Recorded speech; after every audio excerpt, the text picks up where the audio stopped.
15, verso 4.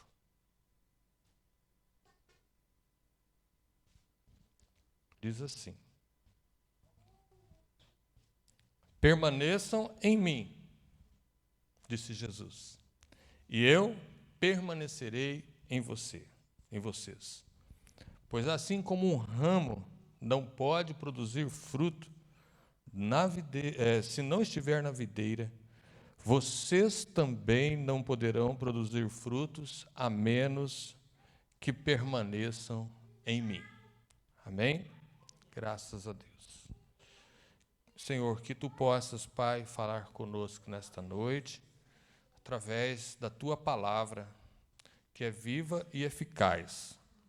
Nós queremos nos colocar à disposição do Senhor para tudo que o Senhor quiser nos revelar.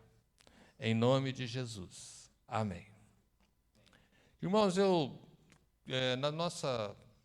nosso programa desse ano, aqui na igreja, nós temos convidado os irmãos a estarem sempre nas reuniões e especialmente na primeira quarta-feira, que a gente haveria de trazer algo diferente, voltado mais para a excelência da nossa vida cristã e da forma como nós servimos ao Senhor na casa dele. A gente não pode servir ao Senhor de qualquer forma. A gente precisa de parâmetros, de regras, de caminhos a servir a Deus. E nos nossos temas, no mês passado, nós tivemos uma palavra sobre as nossas emoções, como trabalhar as emoções no nosso dia a dia. Foi uma palavra muito proveitosa. Próximo mês, nós vamos ter aqui um pastor que vai ministrar aqui para nós sobre o enchimento do Espírito Santo na vida do servo de Deus. E hoje eu queria falar com os irmãos sobre algo que Deus tem posto no meu coração, tem falado, eu quero compartilhar com vocês nessa noite. Deus tem falado conosco, eu tenho lido algumas coisas assim muito interessantes esse ano, nas minhas leituras, e eu li um livro recentemente chamado Vida Crucificada. Eu comecei a ler esse livro por acaso, porque eu não sei se os irmãos lembram, mas na ceia anterior, nós pregamos aqui a respeito de a vida crucificada, né? Gálatas 2:20. E eu então me pus a estudar o tema, e eu me deparei com esse livro. O livro, irmãos, é de um autor chamado A.W. Tozer. Se você ler alguma coisa de A.W. Tozer, pode pegar e ler, que é bom. Ele é um escritor que viveu entre o século XIX e o século XX. Mas as mensagens dele são muito atuais. Foi um avivalista, um pregador, um conferencista, um grande estudioso da palavra. E, às vezes, quando você lê esse autor, você pensa assim, mas ele está sendo muito radical naquilo que ele está falando. Mas não é nada mais, nada menos do que aquilo que a Bíblia, a palavra de Deus, quer que a gente viva. O fato não é que ele está radical, é que nós nos tornamos liberais demais na nossa vida. E nós vamos achando que nada mais tem problema, nós vamos fazendo as coisas na vida, não, isso aqui não tem importância, né? Vai tudo bem, e a gente vai vivendo a vida desse jeito. E de repente a gente está, irmãos, numa vida tomada de uma frieza espiritual, que só o Espírito Santo para poder nos renovar e nos trazer de volta a Deus. E é isso que ele fala no livro, A Vida Crucificada. E ele tem um capítulo chamado de Refrigério do Avivamento. Refrigério do Avivamento. E é esse capítulo que eu quero compartilhar com os irmãos, que eu sei que às vezes os irmãos não têm tempo para ler, para estudar. E eu queria que os irmãos prestassem atenção naquilo que nós vamos meditar, passar aos irmãos nessa noite. E eu faço uma pergunta a todos nós aqui.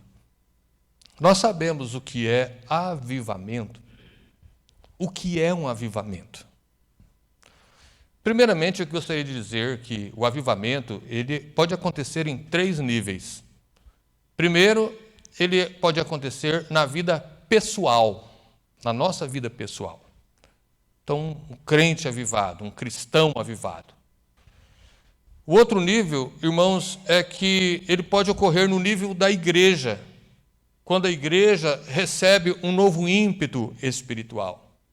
Deus derrama um avivamento no coração de algumas pessoas e isso se espalha para os demais. Mas também o avivamento ele pode acontecer num terceiro nível. Esse terceiro nível é o nível da comunidade, da região, da cidade. Nós temos histórias de pregadores que, através da vida deles, cidades inteiras foram transformadas por Deus. Cidades inteiras foram transformadas. E assim, meus queridos irmãos, nós temos esses três níveis. Mas Deus não vai, por exemplo, às vezes a gente fala assim, Senhor, aviva a tua igreja. Deus não vai avivar essas quatro paredes. Ele não vai avivar o ambiente. Ele vai avivar o indivíduo, a pessoa. Somos nós que vamos ser avivados.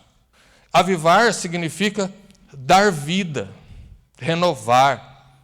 Pense, por exemplo, uma pessoa que esteve enferma e, por causa da enfermidade, ele se tornou fraco fisicamente, né? Mas depois ele sarou, ele tomou lá uns remédios, medicamentos, e ele foi então se fortalecendo. Dá para a gente explicar muito bem isso, dá para a gente entender isso, especialmente nessa época da Covid, né? Teve irmãos aí que precisaram, né, sério, de às vezes ir carregado lá para o hospital. E alguns nem voltaram, né? Mas teve pessoas que foram para o hospital ruim, passaram, né? Foram lá no vale da sombra da morte, mas que retornaram. E quem passa por isso sabe que às vezes demora tempo para as pessoas novamente recuperarem as suas forças. Não é mesmo? Quem passou por isso sabe disso. Então, irmãos, a melhor maneira da gente entender esse avivamento de Deus é um doente voltando a uma saúde plena. Um doente voltando a uma saúde plena. Então, isso é avivamento. Eu gostaria de ilustrar o seguinte. Nós fomos, domingo agora, nós não tivemos a EBD, e eu chamei e conversamos com alguns irmãos aí para a gente poder dar uma pedaladinha, né? Fui eu, o Célio, o Paulo, o Mauro Júnior, o Mauro Pai e a Sara, né? Fomos nós 6, alguns quiseram ir, mas talvez não deu certo, mas nós fomos. Mas quando eu cheguei no posto com a bicicleta, eu tinha enchido o pneu dela. Aí quando eu cheguei lá no posto, apertei o pneu, ele estava murcho. Falei, mas como é que esse pneu está murcho? Aí, graças a Deus, tinha lá o lugar de encher, fomos lá enchendo e tal, ficou bom demais, né? Mas aí depois eu fiquei pensando, já pensou eu pedalando uma bicicleta com pneu murcho? O que pode acontecer? Ele pode bater numa pedra, pode furar, né? Pode estragar o pneu, aquela coisa toda. Ou então, às vezes, ele não acontece isso, mas ele pode me exigir mais forças para eu poder. A bicicleta se torna mais pesada. Então, o que eu quero trazer uma ilustração a respeito disso é que a gente talvez fosse como um instrumento desse e que precisa de ser cheio, porque senão, na caminhada, a gente pode se machucar, a gente pode ter que esforçar mais do que precisa, porque a gente não está pleno, a gente não está cheio. Assim também, muitas vezes acontece na nossa vida, na nossa relação com as coisas que nós fazemos para o Senhor. Podemos fazer muitas coisas para Deus. E podemos ser abençoados, porque, na verdade, irmãos, Deus nos abençoa. Quando nós usamos os nossos talentos no serviço do Senhor, não é por nós mesmos. O talento que nós usamos é fruto da graça de Deus sobre nós. Isso quer dizer que nós somos abençoados. Mas ser abençoado é uma coisa, e ser avivado é outra. Porque às vezes a gente pode fazer as coisas para o Senhor, mas fazer simplesmente por fazer. Não com entusiasmo, não com a força que é necessária, mas fazemos porque alguém pediu para a gente fazer, fui obrigado a fazer. Eu não fiz espontaneamente, voluntariamente, com coração, com alegria. Eu fiz porque eu precisei de fazer, porque senão o negócio não vai funcionar, os outros estão fazendo, eu também tenho que fazer.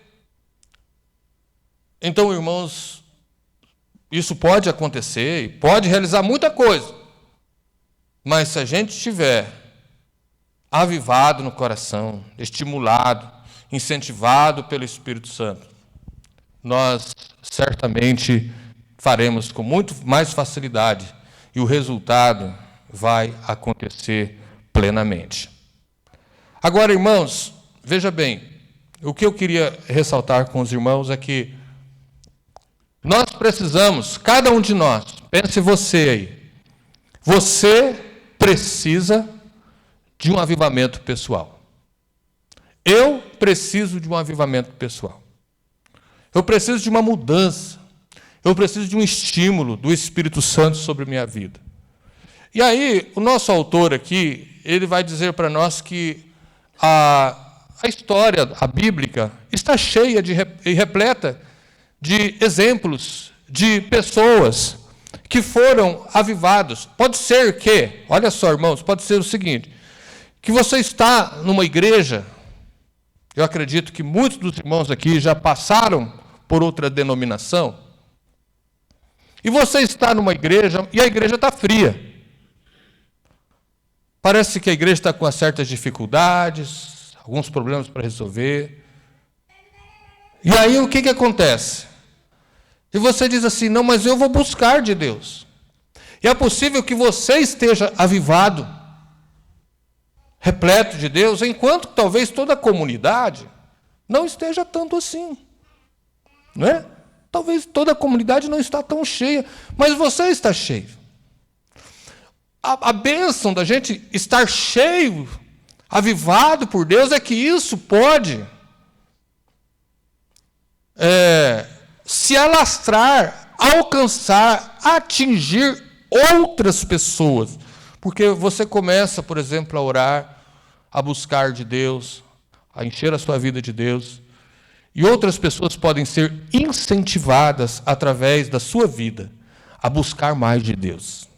E aí toda a comunidade, toda a igreja pode ser alcançada pelo Senhor. Certo? Mas pode ser que talvez numa igreja há certas resistências à ação de Deus. Não há incentivo, não há estímulo. E você às vezes precisa de buscar o avivamento por si só. Por si só.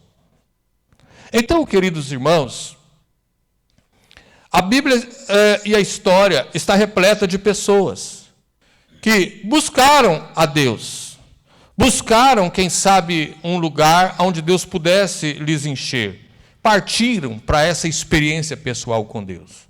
Ontem eu estava ouvindo uma pregação sobre Jacó. Jacó quis se encontrar com Deus. E ele então passou todos os seus filhos, o seu gado, e esperou até que ele pudesse ter um contato com Deus. E Deus veio ao encontro dele. E ele saiu daquele encontro transformado por Deus. Amém? Mas Jacó precisou de ficar sozinho. Ficou sozinho. Então, veja bem, irmãos, a experiência do avivamento pessoal, do espiritual, ela é pessoal. Por isso, nessa noite, eu queria que os irmãos escutassem o que eu estou falando aqui e colocassem atenção. Nós, inclusive, estamos gravando essa mensagem para aqueles que não puderam estar, ver ela a partir de amanhã, não de hoje. Mas amanhã, se alguém quiser, vai estar lá no YouTube. Mas, meus irmãos, nós podemos todos experimentar um avivamento pessoal na nossa vida? Podemos. E Deus tem isso para nós. A palavra de Deus fala isso. E você, querido e querida irmã, não aceite na sua vida nada menos daquilo que o Novo Testamento diz que é para você. Viu? Deus tem bênçãos maravilhosíssimas para derramar sobre cada um de nós. E a gente precisa de buscar aquilo que Deus tem para nós. Então, queridos irmãos, eu posso dizer para os irmãos que ser avivado é experimentar o derramamento do Espírito Santo na nossa vida. Deus derramou do Espírito Santo sobre a igreja de Atos dos Apóstolos, sobre outros irmãos. E Deus está desejoso também de derramar sobre nós. Agora, preste atenção. Deus não vai derramar o seu Espírito sobre a nossa vida e a nossa vida ser de qualquer forma. Alguns princípios precisam de ser colocados em observação. Não adianta, de repente, a gente falar assim, não, quem quer aqui ser avivado por Deus, e aí todo mundo vem na frente, escuta, ora e tal, e vai embora, mas não assumem um compromisso com o avivamento pessoal. É preciso assumir um compromisso com o avivamento pessoal. E aí o nosso autor ele coloca 4 princípios para isso. O primeiro deles é que a gente precisa de permanecer firme. Firme como uma rocha, ele diz. E ele diz assim, olha, se você quer ser avivado, receber esse avivamento pessoal, você precisa de ser inflexível. Por causa de todos os esquemas e truques que o mundo lança sobre nós. É a gente manter-se, irmãos, firme no propósito de Deus para nós. Porque ele fala assim sobre esquema e truque. E é isso que o mundo faz, né? Ele tenta lançar essas armadilhas para a gente. E, de repente, a gente, quando pensa que não, você perdeu o foco. A gente precisa estar firme contra as mentiras, contra a falsidade, contra todos esses tipos de coisa que existe, que quer tirar o nosso coração de Deus. Então, a gente precisa ter um foco. E não é fácil ter foco. Quem faz aí uma academia ou alguma coisa assim, ou está aí num regime, sabe que precisa de focar, senão não vai. Assim também, irmãos, é a nossa vida em busca do avivamento pessoal, o avivamento de Deus na nossa vida. A gente precisa, irmãos, de ser inflexível, ser firme. Amém? Ser duro como uma rocha. Pode vir o vento do jeito que for, as ideias do jeito que vierem, mas nós estamos ali, firmes. Nós não vamos abandonar, não. Nós vamos em frente. Não desistir. Então, irmãos, precisamos de ficar firmes. O segundo conselho que nós temos dado pelo autor é que a gente precisa de focar o coração em Jesus. E ele usa um texto, inclusive ele fala sobre o cego, né, que ficou clamando diante de Jesus, pedindo para que ele pudesse ser curado. Qual foi a reação da multidão para com o cego? Alguém lembra? Você não pode ficar clamando. Fica na sua. Né? Não fica gritando. Deixa o mestre quieto. Então ele diz assim, irmãos, que essa história mostra para nós que o cego precisava de ver. E a oração e o clamor dele era esse: Filho de Davi, tem misericórdia de mim. E diz a palavra que ele clamava ainda mais. E o povo dizia, para com isso. E ele estava clamando. Ou seja, irmãos, ele estava com seu coração focado em Jesus. E aí ele conta uma ilustração também de um livro, e é um livro também recomendável, um dos livros cristãos assim mais conhecidos, que é o livro chamado O Peregrino. Esse livro é um dos clássicos da literatura cristã. E ele diz assim, ele conta a história de que o personagem do livro, que é o cristão, Ele precisa de sair, e Deus está falando com ele, para ele sair da cidade chamada destruição. Ele é todo cheio dessas ilustrações. Sai da cidade da destruição e vai para o lar celestial. Ele precisa de ir. Mas os obstáculos começam aonde? Dentro de casa. E ele diz, eu preciso de ir ao lar celestial. Mas aí a família diz para ele assim, não, cristão, de repente você pode dormir e descansar um pouco. E ele tenta dormir, no outro dia ele está inquieto novamente, ele diz assim, olha, eu não consegui dormir pensando que a nossa cidade vai ser destruída. E eu preciso de ir para o lar celestial. Aí eles batem nas suas costas, né? Tentam acalmá-lo, ele diz, não, Deus está mandando eu ir para o lar celestial. E de repente eles começam a ser rudes, grosseiros com o cristão. E de repente eles veem que eles não conseguem detê-lo, eles então começam a ignorá-lo. Mas ele diz, eu preciso de ir para o lar celestial. Assim, meus queridos irmãos, ele conta para nós que muitas vezes acontece conosco. Quando você toma uma decisão de ser avivado pessoalmente, pode ser que tenha pessoas que não te compreendam. Dentro de casa, às vezes não compreendem, na igreja, amigos. Às vezes você precisa de afastar de algumas amizades que estão te levando para o buraco. Né? Então, precisa de ter um discernimento. Ou de algumas coisas que estão atrapalhando a sua fé. Mas nós não podemos deixar de clamar por Jesus. Filho de Davi, tem misericórdia de mim.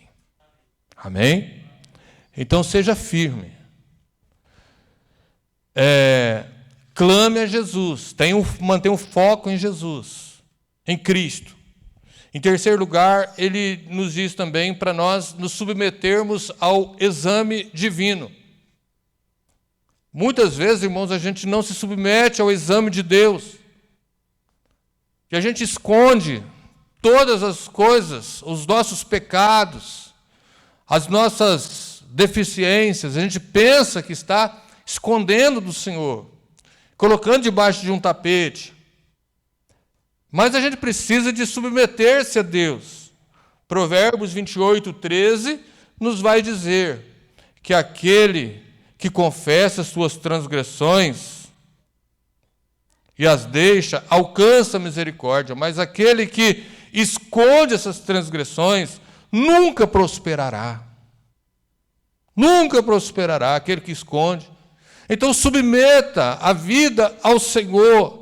Exponha a vida a Jesus. Como é que eu exponho a minha vida a Jesus? Eu exponho a minha vida a Jesus através da oração. Abrir o coração para Jesus e dizer, Jesus, isso aqui não está fazendo bem para mim. Isso aqui está me matando. Isso aqui está me deixando triste. Isso aqui está me impedindo de caminhar. Isso é expor-se através da oração. Expor-se, irmãos, através das Escrituras. Ler a Bíblia, estudar a palavra. Estudar as Escrituras. Eu tenho o hábito, irmãos, de ler a Bíblia todos os dias. E esses dias eu estava lendo, até estou aqui no livro de Jeremias. Eu sempre leio Jeremias e esses profetas aqui, assim, com uma certa visão. Eu vou falar a verdade para vocês. Ler Jeremias e Ezequiel não é fácil para ninguém. Não é assim, igual você sentar com um prato de chocolate na mão, né? Nada disso. Ler é, às vezes, cansativo, assim, não é cansativo, ele exige uma disciplina da nossa parte. Mas eu falei, eu vou ler diferente. Eu quero ler em cada capítulo algumas expressões aqui a respeito de Deus. E fui grifando aquelas expressões. Como aquilo foi alimentando a minha alma. E você vai lendo as Escrituras, e como você vai lendo, você vai expondo o seu coração diante de Deus, que ela vai te mostrando o que é que está errado. Você já leu, por exemplo, os 10 mandamentos? Tem um pastor que diz que a gente tem que ler os 10 mandamentos ajoelhado, pelo menos uma vez por semana. E ler. E fazer uma análise. Se eu não estou, quem sabe, transgredindo alguma daquelas coisas ali. E pedir ao Senhor para me ajudar. Então, isso é expor-se através das Escrituras. Expor-se através da obediência, em obedecer a Deus. Não só orar, não só ler, mas em obedecer. E expor-se também diante de Deus, estou falando isso diante de Deus, não diante das pessoas, mas expor-se também através da chamada restituição. Por exemplo, o Zaqueu, quando ele teve encontro com Jesus, o que ele disse? Se eu tenho defraudado alguém, eu restituo 4 vezes mais. Aí Jesus falou assim, veio salvação nessa casa. Né? Por quê? Porque ele resolveu consertar o que estava errado. Né? Isso, irmãos, é uma necessidade nossa. Acertar as contas com as pessoas. Acertar as contas com as pessoas que nos magoaram, ou que a gente magoou também. Ou aquelas coisas que a gente não consertou no caminho. Tudo isso faz parte do processo de nós nos submetermos ao exame de Deus, à luz, ao olhar de Deus sobre as nossas vidas, resolver as nossas coisas. Então, meus queridos irmãos, esse é o terceiro fator. O quarto deles, e esse quarto fator, existe um livrinho dele chamado 5 votos para se obter poder espiritual. Assim que eu cheguei aqui em Anápolis, uma vez eu dei esse livrinho para os irmãos aí. Mas ele disse que uma das coisas é estabelecer algumas afirmações santas para si. A primeira delas é que a gente declarar diante de Deus que a gente não possui nada. A gente não possui nada. Desvencilhar-se daquelas coisas que nós vamos juntando na vida e que não tem serventia nenhuma para nós. Não é? Às vezes a gente tem essa mania, vai juntando coisa lá, né? Você conhece alguém assim? Vai juntando coisa dentro de casa, vai juntando. Para que serve isso? Não, eu achei na rua, pus aqui e tal. Né? Então, tem coisas que, irmãos, a gente precisa de entender que, às vezes, elas não vão trazer nenhum benefício para nós. E ele diz interessante, ele fala assim, olha, livre-se da posse desse livro, ou desse item, e então Deus deixará que você o possua. Às vezes não é você, de repente, pegar, então tá bom, eu tenho um carro ali, vou pegar aquele carro ali e vou me desvencilhar dele, né? Vou vender logo e tal, dar ele para alguém, sei lá. Não, irmãos, é tirar o coração dessas coisas. Não é? E ele diz assim, livre-se da posse desse item, e então Deus deixará que você o possua. Solte-o de dentro de você, e Deus deixará que você tenha a coisa fora de si. Tome tudo que você tem e diga que isso é de Deus. Não imagine nem por um momento que se você der 10% a Deus, você pode guardar os 90% restantes. Deus quer os 100%. Declare isso sempre. Tudo na sua vida pertence a Deus. Nada é seu, nada é nosso, é do Senhor. Uma outra coisa, irmãos, que ele nos ajuda, nos ensina, é que a gente deve viver para nunca se defender. Não é fácil, né? A gente nunca se defender. Mas, irmãos, se a gente ficar tentando lutar contra as pessoas, nós vamos acabar ensanguentados, contundidos e sentindo-nos miseráveis. Nós vamos continuar sendo um cristão imaturo e jamais nós teremos um avivamento. Ele diz assim, mas deixa Deus lutar por você. Amém? Deixa Deus lutar as suas guerras. Não brigue com as pessoas. Não deixe ou não se arme contra as pessoas. Nunca se defenda, ele diz. Deus é a nossa defesa, Deus é o nosso refúgio, nossa fortaleza. Ele, irmão, sim, estará lutando as nossas guerras. E uma outra coisa que ele diz também, irmãos, que ele fala para a gente buscar, que é uma outra afirmação, é que a gente não vai falar mal de ninguém. Não fale mal do seu companheiro de igreja, de trabalho, de ministério, quem trabalha com você na igreja. Não fale mal dessa pessoa. Não fale mal desse, não fale mal de ninguém. Então, irmãos, esse é um princípio que nós precisamos de adotar na nossa vida. Não falar mal dos nossos irmãos. Não falar mal. Isso seria uma bênção. Já pensou? Que glória! Os maiores problemas das igrejas chamam-se fofoca, né? Mas se nós pudermos, irmão, não falar mal de ninguém, que bênção que será! Então, queridos irmãos, ele fala isso. E outra coisa que ele diz também é não receber e não aceitar nenhuma glória. Ele diz assim, às vezes, a gente fala assim, tudo que eu faço é para a glória de Deus, mas a gente também quer ter alguma glória. A gente quer repartir, nem que for um pouquinho, Senhor. Eu quero brilhar.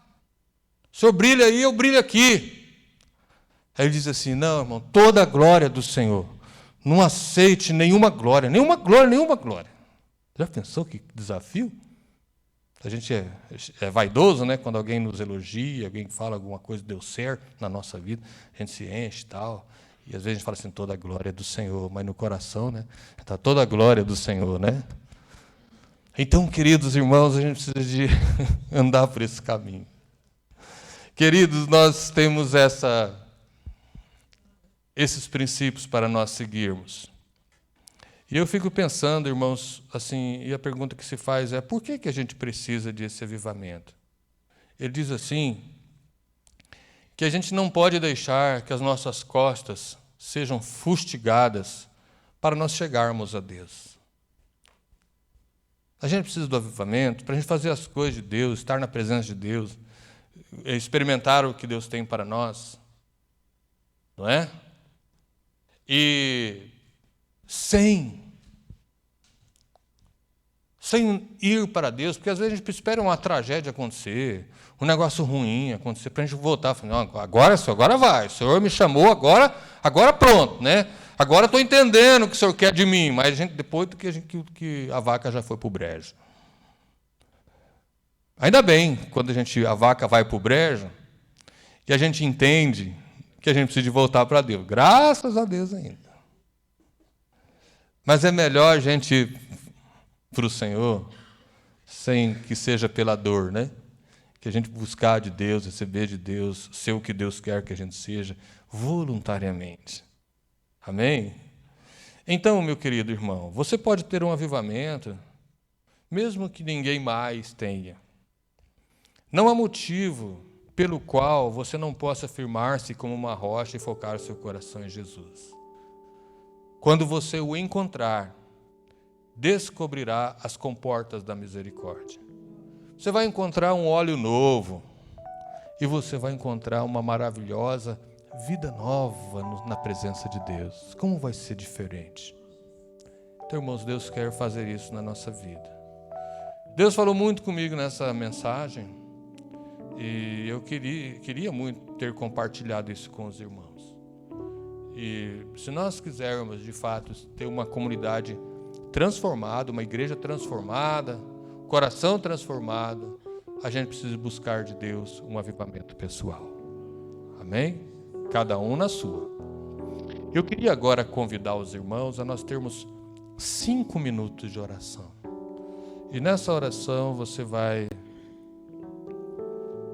colocar-se diante de Deus e pedir a Deus esse avivamento sobre a sua vida. Se você entende, se você não entende, é lamentável, né? Mas se você entende que isso pode te ajudar na fé, na vida cristã, você ser uma pessoa diferente, não ser apenas um abençoado, mas um avivado por Deus. Isso custa às vezes um preço para nós, por isso que às vezes muita gente foge, né, do avivamento. Mas Deus quer te usar, querido irmão e querida irmã. Deus quer usar você com poder na sua obra, no seu reino. Deus quer usar essa igreja, Deus quer usar esses filhos dele aqui, para que coisas extraordinárias aconteçam. Eu queria que você fechasse seus olhos e tenha esse momento de oração. Não esqueça, querido irmão e querida irmã, ficar firme, amém? Não vacile os pés, esteja firme. Foque o seu coração em Jesus. Submeta seu exame divino e estabeleça essas afirmações diante de Deus. Senhor, eu preciso de Ti. Sem Ti eu não sou nada. Senhor, Tu és a minha rocha, a minha fortaleza. O Senhor é a minha defesa, o Senhor me defende. Ó Deus, de hoje em diante eu quero parar, eu não quero mais ficar falando mal da vida de ninguém. E eu quero que toda a glória pertença ao Senhor. Amém? Vamos ter esse período de oração, cada um fazendo a sua oração diante de Deus.